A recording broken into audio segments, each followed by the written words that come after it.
Hello, this is my review on all the Spider-Man on all the Spider-Man movies in live action. The ones from Maguire's era and Andrews to Tom Holland's era. I give them all above average score for guilty pleasures. Mediocre garbage where I didn't care that much about the main characters of the main protagonist. In fact, I cared more about the villain of each installment of Spider-Man movie. If you ask me which era of Spider-Man from the actors is my favorite, it's Andrew Garfield, because he's the least whiny and the most tolerable Spider-Man and the most closest to being funny at succeeding. Although he's kind of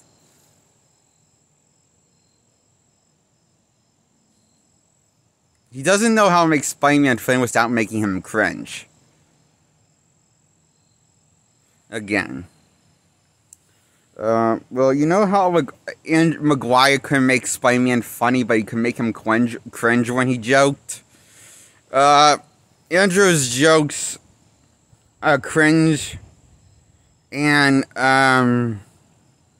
his jokes are bad. They just don't, he doesn't know how to make Spider-Man, funny without making him corny.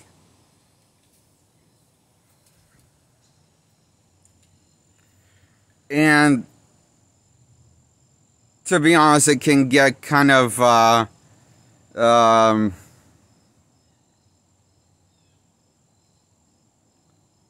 of the blue. In both installments, when Andrew Garfield does make a joke, it never was consistent. It was there, but it was never consistent, like, I wanted it to be with Spider-Man. It was never a consistent part of his character trait when he was Spider-Man. It wasn't really consistent, and got better in the sequel, but, it was more consistently written in the sequel, but still, I don't know. And I think the reason why I could get on Tom Holland's at first, when I saw him in Civil War, probably because he was the first Spider-Man that had the expressive eyes from the comics. And I got kind of sucked into that. And thinking that I really like his movies more than I do. At first time seeing it. But then the second time when I see the Homecoming movie and his movies with Tom's trilogy, the more I realize I think I might have gotten suckered into liking his performance just because he's the only Spider-Man that has the expressive eyes from the comics. That they put on his costume, that they finally worked into his costume. But he's still not really, he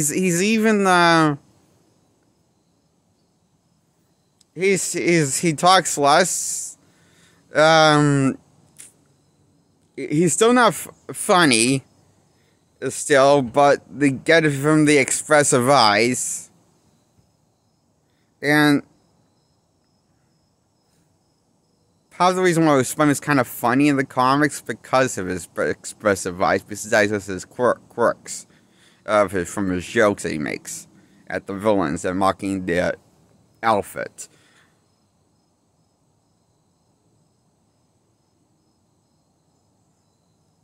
He doesn't do that really in this. Tom Holland's Spider-Man doesn't really do that. He kind of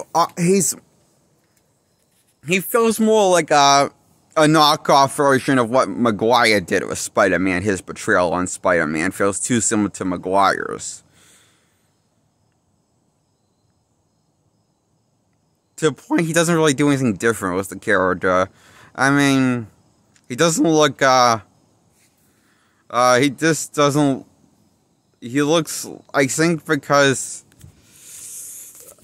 that's the reason why I could only get on board with Tom Holland's performance in the first time, is because he had expressive eyes, whereas the past Spider-Man costumes didn't have those expressive eyes.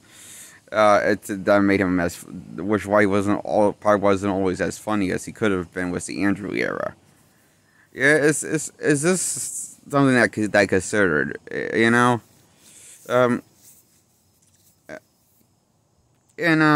the Andrew era was the last era that kind of tried to make him funny, like in the like his comic counterpart, but didn't really made it written in the script enough.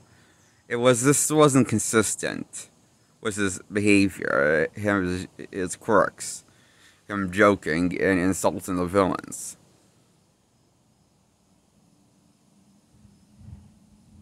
We didn't see that enough in Andrew's franchise, even though Saga barely saw it at times. We sometimes saw it, but didn't really. He didn't often play. He didn't often do that as often as we wanted, as often as I would love to do it. As like consistently in the comics, you know, Spider-Man. Well, that's a regular thing, but in the movies, it's so very rare that he gets to have fun and jokes at jokes and mocks at the villains' costume, or what the villain's wearing of costume, you know. We got that. I will say,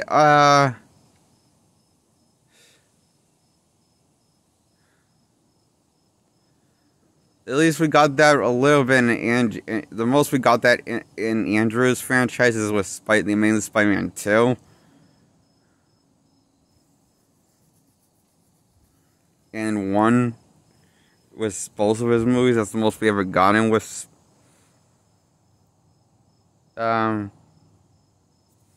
Spider-Man, you know, acting like Spider-Man from the comics. And, you know, it's just... Still, I enjoyed these movies as I enjoyed Brie Larson's Captain Marvel movie from 2019, and Avengers Endgame from 2019, and the first Iron Man movie from 2018. 2008. The first Iron Man movie came out in 2008, not 2018. So, scratch the 2018 knowledge I just gave you. It's 2008 is when Iron Man 1 came out, okay? I enjoyed these Spider-Man movies. I can enjoy the first and all Iron Man movies, and all the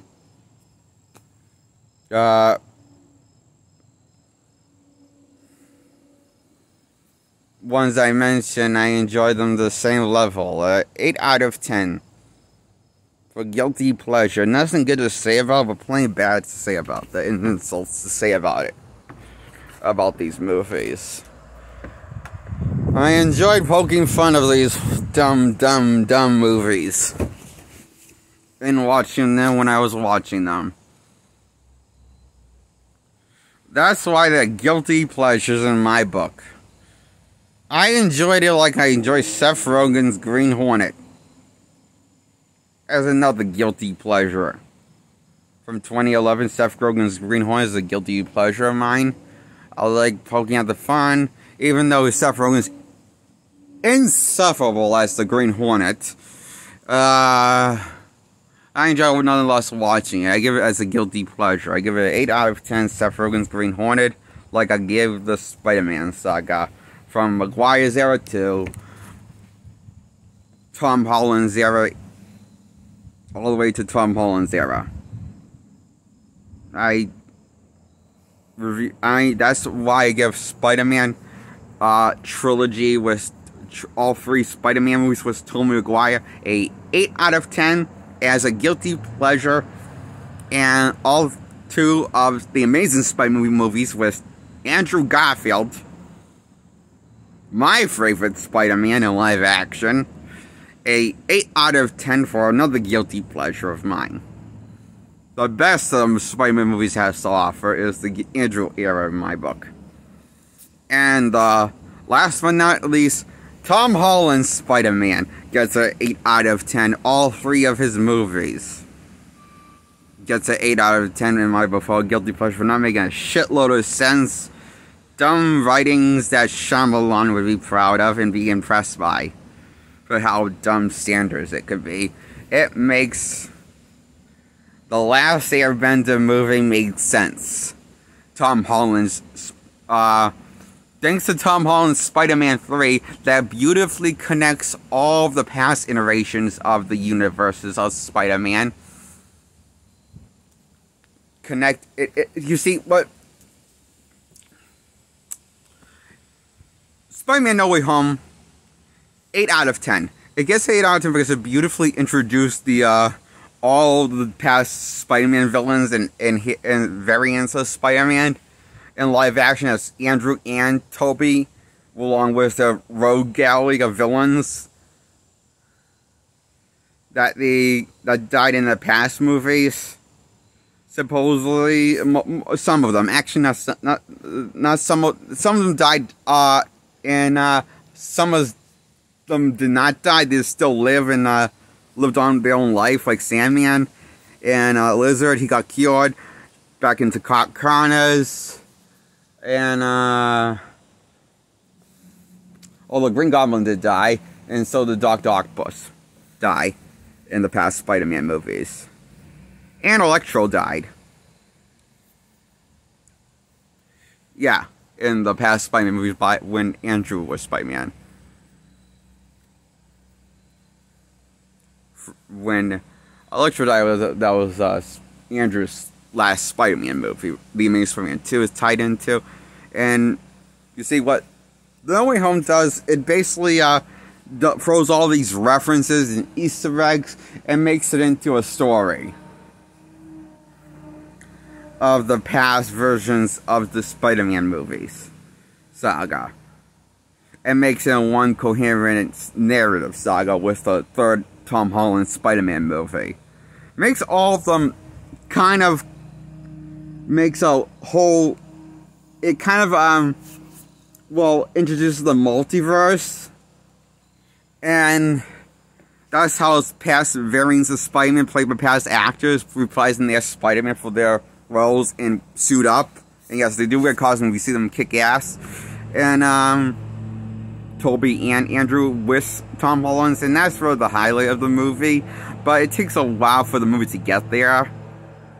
So I just wish the movie focused on nothing but, if the movie focused on nothing but that from beginning to end, it probably would have gotten a higher points up in my book. Or not. Maybe it was just as stupid and as retarded written. Who knows? But that's why I give Tom Holland's trilogy of Spider-Man a 8 out of 10, including the third one, No Way Home. A 8 out of 10 also.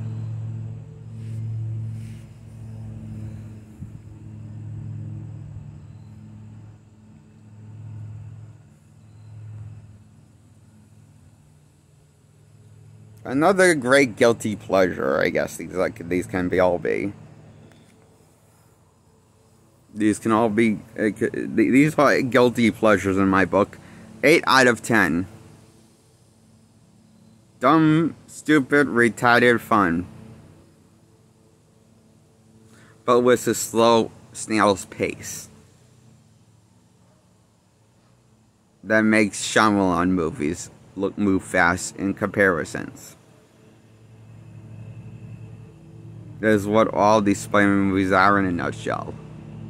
All Saga, with Tom and Andrews and Tobey Maguire's.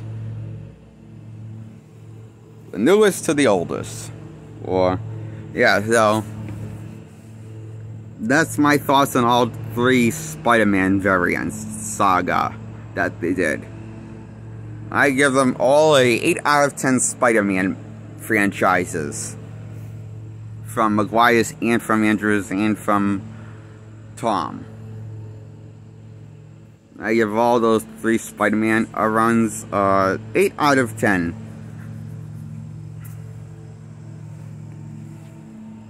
Okay.